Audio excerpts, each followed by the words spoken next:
3시부터 긴 시간 동안 결제해 주신 앞에 이렇게 감사드리고요. 앞에서 열심히 듣고 계신 것 같은데요. 일단 제가 오늘 그 토론 관련돼서 제 의견을 말씀드리겠습니다. 저는 개인적으로 참고로 약 한 15년 동안 그 리서치 업무를 해왔고요. 잘 아시겠지만 리서치 업무라는 게 현장의 다양한 이슈들에 대한 조사 활동을 하는 업무라고 이해하시면 될 것 같습니다. 아까 우리 그 처음에 도종환 의원님께서 그 독립운동가의 사례 말씀하셨는데요. 저는 비슷한 경험, 그러니까 이 토론과 관련된 비슷한 경험을 말씀드리려고 합니다. 제가 예전에 뭐 잘 아시겠지만 그 명장 명인에 대한 현장 조사를 좀 했던 경험이 있습니다. 잘 아시겠지만 현재 정부에서 명장 명인이라는 제도를 운영을 하고 있고 여러 가지 지원 정책을 하고 있는데요. 그 명장 명인 중에서는 실은 국민 초등학교도 나오지 않은 분들도 꽤 많습니다.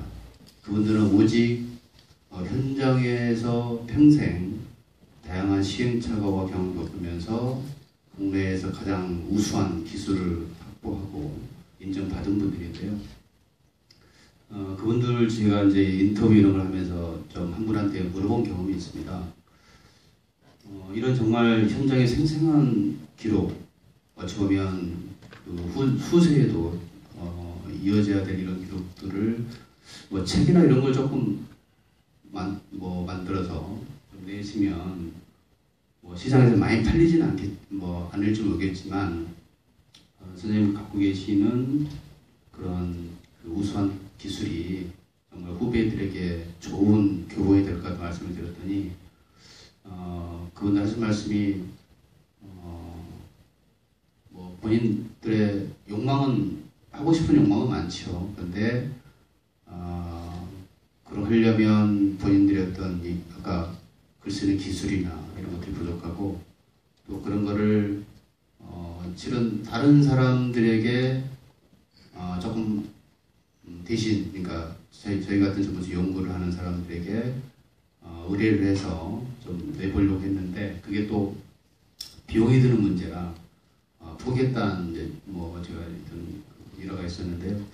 그런 측면에서 지금 신기루 의원님께서 현재 추진하고 계시는 입법은 상당한 저는 의미가 있다고 봅니다. 저는 그래서 오늘 그런 측면에서 정책적인 측면에서 조금 말씀드리겠고요.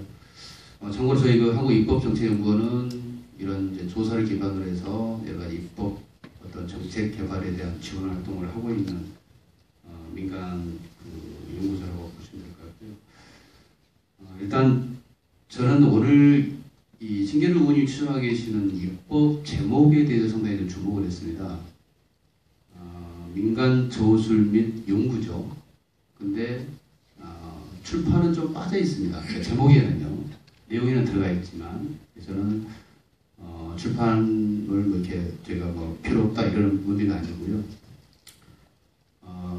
제가 이 말씀 드리는 뭐냐면 이 민간 저술과 연구라는 게 과연 뭘까? 어디까지 그걸 봐야 될까? 이런 걸 고민해 봤습니다. 근데 참고로 민간 저술과 연구가 꼭 반드시 출판사를 통한 출판이 돼야 되는가? 저는 꼭 그걸 전제할 필요는 없다고 봅니다.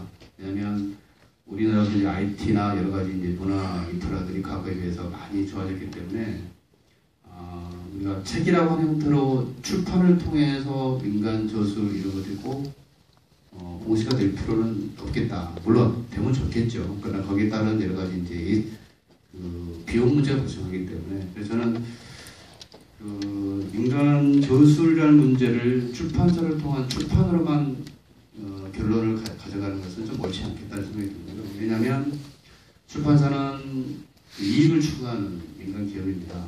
당연히 이윤이 보장돼야 되고 그런 측면에서 이윤이 보장되지 않은 하지만 상당히 역사적으로 의미가 있는 컨텐츠들이 자칫 잘못하면 출판되지 않고 사장될 가능성이 있다는 측면에서 말씀드린 거고요. 제가 말씀드리는 출판이 중요하지 않다는 걸 말씀드린 드리고자 하는 게 아니라 출판사를 통한 출판이 그런 좀 한계가 있다는 점을 저희들이 좀 이해를 하고 좀 접근할 필요가 있지 않겠냐 하는 생각입니다. 제가 최후 입법 내용에 대해서 말씀을 드리겠습니다. 우리 백원군 이사님께서 앞에 지적했던 부분인데요. 민간 조술이라고 하는 이 민간에 대한 그 개념은 조금 명확하게 검토되고 조금 검증을 받아야 될 문제 같습니다. 그래서 저희 백원규 연구위원님께서 지적한 사항에 대해서는 타당한 지적을 생각하고요. 왜 이게 중요하냐면 이 민간이라는 용어를 어떻게 규정하냐에 따라서 이후에 잘 아시겠지만 법이라는 게 그 후속으로 시행령을 만들어지게 되고 그 시행령을 또 똑같은 시행규칙 이런 것들이 만들어지게 됩니다. 그런 과정에서 구체적인 지원 대상들이 정해지게 되는데요. 이 법률안에서 지원 대상이 민간이라는 걸로 좀 애매하게 되면 입법 취지와 다르게 시행령이나 여러 가지 그 후속 입법 과정에서 상당히 좀 왜곡되거나 잘못될 수가 있어서 제가 드린 말씀이고요.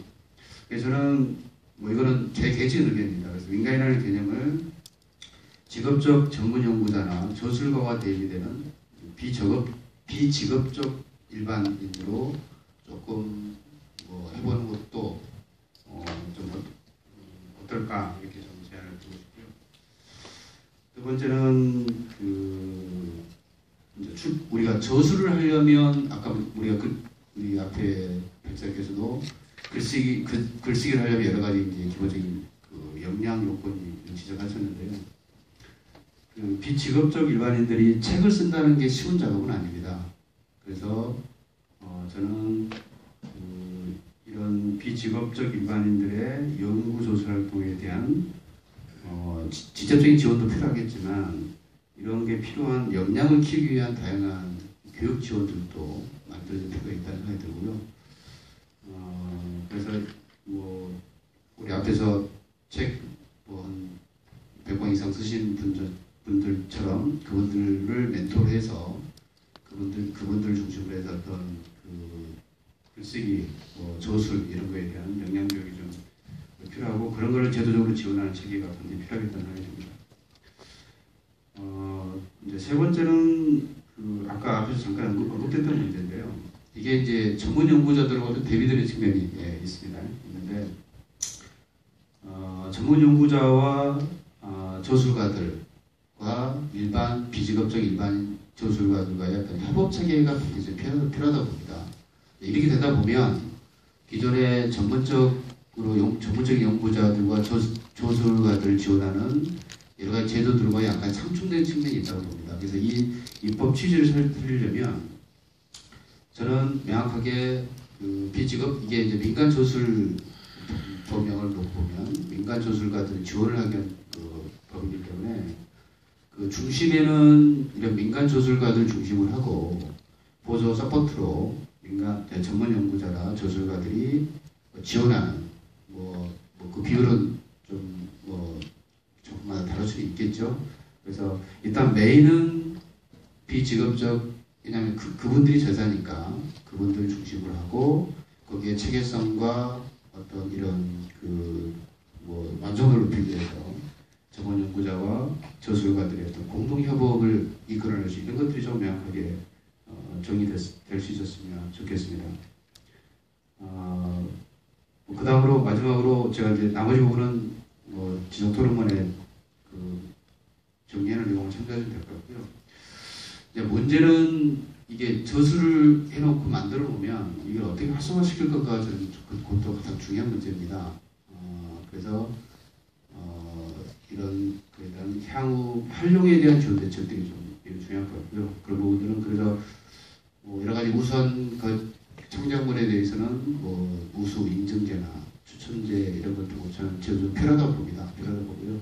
물론 그 실행을 위한 좀 세부적인 부분에 대해서는 디테일하게 검토해야 되겠지만 기본적으로 그런 것들이 좀 필요하다고. 왜냐하면 일반 국민들이 독자들이 수많은 책 중에서 선별할 수 있는 능력들이 좀 부족할 수 있습니다. 그런 독자들의 능력이 부족한 측면도 있고요. 그다음에 정보가 부족한 측면도 있습니다. 그래서 그런 거를 해소하기 위해서는 일단 인증 추천제 이런 것도 저는 충분히 검토할 필요가 있다고 봅니다. 생각하기상 제가 나머지 부분은 제가 그 책자에 나와 있는 내용에 참조하는 걸로 하겠습니다. 이상입니다. 감사합니다.